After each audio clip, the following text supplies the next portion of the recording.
আমাকে দলের বাস্তবে দাঁড়িয়ে দিয়ে যাবে ইনশাআল্লাহ। হুজুরে ধুবড়িতে রেল লাইন বানাইছে, হুজুরে ধুবড়িতে জাহাজ বানাচ্ছে, ধুবড়িতে আপনার এরোপ্লেন গাড়ি বানাইছে, ধুবড়িতে বিমানবন্দর আছে। তো এত কিছু আহার পরেও ধুবড়িতে আজকের দিনে ঝকঝক করে। ধুবড়ি একটা সময় রাস্তাঘাট আসছিল না, এমপি সাহেবের হাত ধরে যে রাস্তাঘাটের বিপ্লব ধুবড়িতে হয়েছে, তা যারা ধুবড়ি কিছুদিন আগে গেছিলেন কি জানি দেখে আসে। আজকে এই একজন মানুষ যিনি সমাজের হকে, দেশের হকে সর্বদা মানুষের পক্ষে দাঁড়িয়ে আওয়াজ তুলতেছে, মানুষের জন্য কাজ করতেছে, তা আমরা চোখের সামনে তুলে টিভি মিডিয়া মাধ্যমে জড়িত দেখছি। আর হে বদরুদ্দিন আজমলের বিরুদ্ধে যারা এটা ভুল চাইতেছে তাকে তো আমরা চিনি। তারা হে মানুষ না যারা 2010 সালের 21 জুলাই তারিখে আমাদের ভাই মহব্বতের মানুষ কলজার টুকরা যারা আমাকে শুদ্ধ নার্সিং নিগমের বরপেটাতে আন্দোলন করতে গেছিল, তাকে বুকের মধ্যে গুলি করা হে রকিবুল্লাহরা হয় না। মনে করে দেখেন সরকার যা করছে, হে রকিবুল্লাহ ছিল তারা হত্যাকারী, তারা আমাদের ভাইকে হত্যা করছে। আর তুমি রকিবুল হোসেন যে শুদ্ধ নার্সে আমরা চাইছিলাম, তোমরা হোম মিনিস্টার গেলে, তোমরা অমুক মিনিস্টার গেলে, তোমরা আমাকে হত্যা করছিলে। তুমি রকিবুল হোসেনের শাসনকালে আসামের গন্ডারি সুরক্ষিত আসল না, মানুষ সুরক্ষিত আসল না, আসাম সুরক্ষিত আসল না। তুমি আর হিমন্ত মামু ভাইটা মিলে যে প্যারা পেয়েছিলাম মুসলমানদের, এই প্যারা তুমি আজকের দিনে উদ্ধার হবে না। তোমার এমপি বানাইলে তোমরা আমাকে কি অবস্থা করবো তা তো বুঝে গেছি। আজকে রকিবুল হোসেন সাহেব যদি একদিকে এমপি হয়েছে কবা লাগা নাই, কিন্তু রকিবুল হোসেন সাহেবের জিম্মেদার জামিনদার কে আহ্বান দিকে কইতে নাই, কেউ নাই। যদি কেউ কয়েকটা পঞ্চায়েত প্রেসিডেন্ট হবো, পঞ্চায়েত প্রেসিডেন্ট ডকুমেন্ট আদায় করার জন্য রকিবুল তো দূরের কথা, যদি বলছে না বদলা হবো কেমনে করে হবো। আজকে বদরুদ্দিন আজমল সাহেব নিজের কাম কাজের জড়িয়ে আসামের বুকে পরিচিত হয়েছে। বদরুদ্দিন আজমল সাহেব শুধু একজন রাজনীতিবিদ, ব্যবসায়ী কিনা, তিনি আসামের মানবতাবাদী কামের জন্য একজন মানবতা ফেরিওয়ালা হিসেবে স্বীকৃতি পাওয়া ব্যক্তিত্ব। মানুষের সাথে, মানুষের সহায়তায়, দুর্গত দুস্থ মানুষের পাশে যে কারণে তিনি বলিষ্ঠভাবে সবসময় থাকছে, তা আমরা কেউ অস্বীকার করবো না। তার আমরা ভোটটা দিয়ে এটা আলাদা কথা, কিন্তু অস্বীকার করার কেউ নাই। 2012 সালের ঘটনা, সম্মানীয় সুধীবৃন্দ, 2012 সালের ঘটনা, বিটিআরই নারায়ণগুড়িতে হাজার হাজার মানুষ নিজের বেঘর হয়ে গেছিল। শতাধিক মানুষ, কয়েক কোটি মানুষ হত্যা করা হয়েছিল। এই মানুষদের সঙ্গে আশ্রয় শিবির আশ্রয় নিব, তখন তার কাছে তার ভাই, তার মহব্বতের মানুষের ডেড বডি তার সাথে। আর এই সময় রকিবুল হোসেনকে সরকার আছে, রকিবুল হোসেন গৃহ বিভাগের দায়িত্ব হয়ে আছে। আর রকিবুল হোসেন ওই মানুষের পাশে যে আমার কমের মানুষ, জাতির মানুষ, তার পাশে যে দাঁড়ানোর বদলা কোকরাঝার থেকে চিকেন বিরিয়ানি খেয়া গুয়াহাটি ঘুরে গেছে মানুষের গোগালে দেবে তার সাহস হচ্ছে না এবং দয়াও জন্মিছিল। তারপরের দিন রকিবুল হোসেন মরে গেল, গুয়াহাটি থেকে সিধা উড়াল দিয়ে লন্ডনে গেল অলিম্পিক খেলা দেখবার নিয়ে। আর বিটিএডিতে গেল না, বিটিএডিতে গেল না হযরত মওলানা বদরুদ্দিন আজমল কাসেমি সাহেব, তার দলের 10-12 বিধায়ক।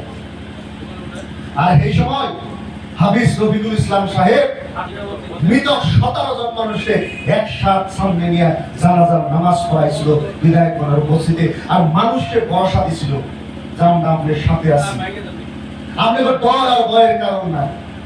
তারপরে কইছিল যে আমরা থাকুন করে। বদরুদ্দিন আজমল সাহেব কইছিল আপনাদের জন্য ঘর মকান বানিয়ে দিন।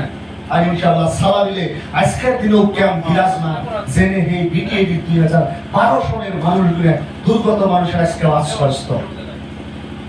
যে সময় এই রকিবুল হোসেনরা আমাদের জন্য ডিটেনশন ক্যাম্প বানিয়ে আমার আমাদের ভালোবাসার মহব্বতের মাউসাসি ভাই বোনরে ওই ক্যাম্পে বিদেশি বানিয়ে, বাংলাদেশি বানিয়ে, দুকিয়াতি বানিয়ে ক্যাম্প বানাইছেন। আর এই সময় বদরুদ্দিন আজমল সাহেব তাদের সাথে থেকে, আমাদের সাথে থেকে সালা মিলে ক্যাম্প বানিয়ে দিচ্ছে মানুষের আশ্রয় নেওয়ার জন্য। তো ভাব পাই এতটুকু।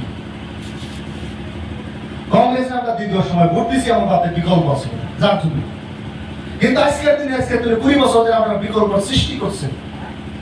আমরা ইউডিএফ দল জন্ম দিয়েছেন একটা সংগ্রাম হিসাবে, ইউডিএফ দল দাঁড়িয়ে আছে। আর এই সংগ্রামী ঝান্ডার আমরা এগিয়ে দেওয়া যত্নচেষ্টা করছি। আমি ভাই আমাদের ভোগালকার মানুষ, আমার বাড়ি ঘর মুসলিম গোষ্ঠী সব আমরা ছিল। আমি তেমনই একজন সাধারণ গরিব ঘরের সন্তান। আর সাধারণ গরিব ঘরের সন্তান হওয়ার পরও বদরুদ্দিন আজমল সাহেবের মতো একজন মহান ব্যক্তিত্ব নজর আমার উপরে পড়ার থাকার জন্য একজন গরিবের সন্তান, আপনার ভাই, আপনার সন্তান আজকের দিনে বিধায়ককে আমাদের সামনে কথা বলতেছে। ওই অ্যাসেম্বলিতে আওয়াজ তোলার জন্য আমরা সাহস পাইছি, প্রেরণা পাইছি। কিন্তু অপর দলের বিধায়করা, আমরা তো সংখ্যালঘু নিয়ে কথা বলতে কোনো সময় ভাবি না, টয় না, কিন্তু অপর দলের বিধায়ক পাঞ্জাবি টাইনা দলের বিধানসভায় কথা বলতে না, কারণ সংখ্যালঘুর কথা বলে আপার আসামে ভোট মাইনাস হলে তাদের একটা ভ্রান্ত ধারণা মগজের ভিতরে এসেছে। তারপর মগজ ধুলাই করার প্রয়োজন আছে, কারণ ভোট নেয় আমাকে কথা কয় গুর্খা মানুষের। গত কিছুদিন আগে এক সিটি লেখছে যে গুর্খা মানুষের ডিগুড়া মাফ করে দেন নাকি। আরে ভাই, মুসলমানের ডিগুড়া তোমরা জিন্দা রাখলা, তোমরা বাড়িয়ে দিলে।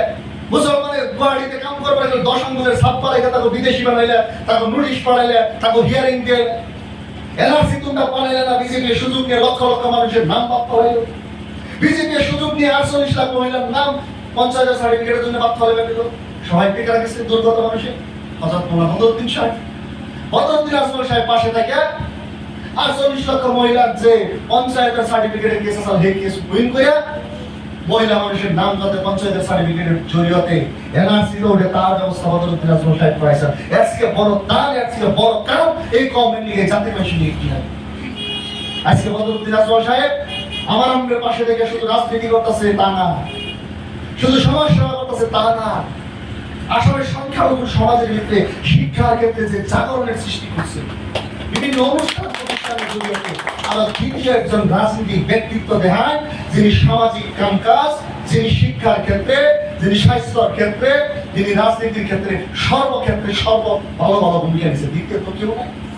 বদরুদ্দিন সাহেবের দুষ্করে আমার এই কথাটা দেখলে বদরুদ্দিন সাহেবের দুষ্করে ও বদরুদ্দিন আজমল সাহেব মাদ্রাসা বাসার থেকে এই কথা কয় দিকে তার দোষ। মসজিদের উপরে বুলডোজার চালাইলে বদরুদ্দিন আজমল সাহেব ঘন্টা উঠে দিকে তার দোষ। 3 বার কবুল করেছে বিয়া করাইতে, বিয়া বন্ধ করার বিরুদ্ধে আমরা আওয়াজ তুলছি দিকে হেই আমার দোষ। যদি ওটা দোষ হয়, ওটা সাম্প্রদায়িকতা হয়, আমরা ওই সাম্প্রদায়িকতা 1000 বার করবো ইনশাআল্লাহ। আমরা আমাদের সংখ্যালঘু মানুষের জন্য জীবন পর্যন্ত, প্রাণ পর্যন্ত দেওয়ার জন্য প্রস্তুত আছি। আরে ভাই, কামড়ের কামড় কিনতে, কামড়ের কামড় মাথায় নিয়ে হাতে নিয়ে আমরা বেরিয়েছি জাতির হকে যুজবান, মানুষের হকে যুজবান দিকে। মানুষ স্বাধীনতার 50-55 বছর যে অন্ধকারে রাখার পর, চোখ ফোটার পর আমরা যে দল আজকে 20 বছর ধরে বিরোধীতে থাকার পর, ওই দল কিন্তু মানুষের প্রাণে তেলে রয়েছে। তেলের মধ্যে দল একজন নেই। আমরা বিরোধীতে আছি, কর্মী নেতা কেউ কিছু পায় নাই, পাওয়ারও কথা না, কারণ বিরোধী। তারপরেও কিন্তু আজকের দিনেও 15 এমএলএ রয়েছে। কেমনে করে 15, 18, 12 এর ভিতরে ইউটিউব থেকে তাসির বেশি আমরা চাইও। আমরা একটা আওয়াজ, একটা বিরোধী শক্তি হিসাবে থাকতে চাই, কারণ আমাকে যা পাওয়ার কথা আছে, আমাকে হকের কথা যেদিন থেকে বিধানসভায় উঠতেছে, ওই দিনটা থেকে আমাকে সমস্যা নিয়ে এডমিট করছে যে এখানে সমস্যা সংখ্যালঘু মানুষের আছে। আজকে এই গ্রামে 2 গ্রাম দক্ষিণে যাওয়ার পরে তুমি কোন গ্রামের মাটির পাট্টা আছে? 2টা গ্রাম দক্ষিণে যাওয়ার গ্রাম, সারা গ্রামকে গ্রাম রয়েছে মাটির পাট্টা নাই। ওই মানুষের ভোট কারা দিত? সবসময় কংগ্রেসে দিত, সবসময় কংগ্রেসে দিত। অন্য কেউ ভোট দিতে জায়গা নাই, সাইবারও আহে নাই, ক্যাম্পাসও গরম লাগে নাই। আর কংগ্রেসকে ভোট দেওয়ার পরে তারা একটা না 15 বছর শাসনে থাকার পরেও আমার আমাদের ভাই যারা সরকারিতে বা পাট্টা ছাড়া মাটিতে বসত করতেছে, তাকে মাটির পাট্টা পাওয়াটা যদি কংগ্রেসে 1 টাকার একটা কাগজে যদি মাটির পাট্টা আমাকে দিয়ে দিত, তাহলে কি আমাকে উপকার হতো না? আজকে কি হিমন্ত বুলডোজার নিয়েছে ওই দলকে উচ্ছেদ করারে, ওই বয়গত উচ্ছেদ করারে, কলকাতা উচ্ছেদ করারে করা পারতো না। এই উচ্ছেদের জন্য যদি কেউ দায়ী হয়, রকিবুল হোসেন দায়ী, সেখানে সমষ্টির শুকুর আলী মিনিস্টার দায়ী, অন্যান্য যারা ছিল তারা দায়ী। আজকের দিনে